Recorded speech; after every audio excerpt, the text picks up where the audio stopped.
তো হ্যালো, আসসালামু আলাইকুম, সবাই কেমন আছেন? আপনারা জানেন আমার ছোট্ট একটা খামার আছে, পোল্ট্রির খামার। আমি কিছুদিন আগে একটা ভ্যাকসিন দিছি এবং পরবর্তীতে আরেকটা ভ্যাকসিন দিতে হবে। এজন্য চলে যাচ্ছি আমি দোকানে ভ্যাকসিন আনতে এবং কিছু খাদ্য খাবার আনতে, ওষুধ আনতে। আপনারা জানেন আমি টাইগার মুরগির বাচ্চা উঠাতে চেয়েছিলাম, কিন্তু কোনো একটা কারণে আমি ব্রয়লার মুরগি উঠাইছি এবং বাড়ির পাশে চাচি টাইগার মুরগির বাচ্চা উঠাইছে এবং তার বাচ্চা আমি দেখতে যাচ্ছি কীরকম হইছে। চাচির মুখ থেকে শুনলাম টাইগার মুরগি নাকি অল্প খালিও কিছুদিন যাবৎ পুষলে এবং ভালো একটা প্রফিট পাওয়া যায় এবং টাইগার মুরগি ডিমের জন্য ভালো এবং বাচ্চা দেওয়ার জন্য ভালো। ইনশাল্লাহ পরবর্তীতে আমি টাইগার মুরগির বাচ্চায় উঠাবো। তা দেখতে দেখতে আমি দোকানে চলে আসলাম এবং দোকানের যে ছোট ভাই অনেক কেয়ারফুল।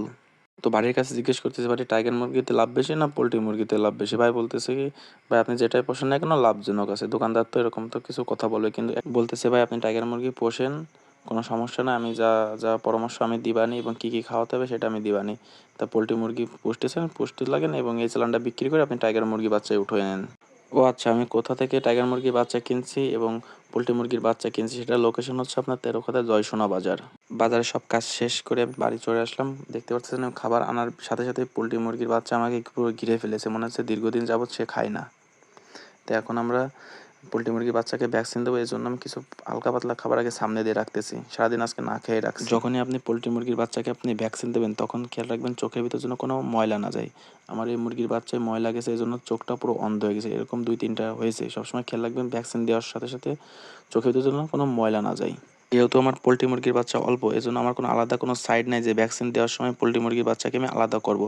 এজন্য আমি আলাদা করার জন্য ইট দিচ্ছি খামারের ভিতরে, যাতে আমি একটা দেয়াল তৈরি করতে পারি। দেয়ালের ভিতরে আমি বাচ্চাগুলোকে ঢুকিয়ে রাখতে পারি এবং ভ্যাকসিন দেওয়ার সময় আমি এর একটা বের করে আমি ভ্যাকসিন দিতে পারি।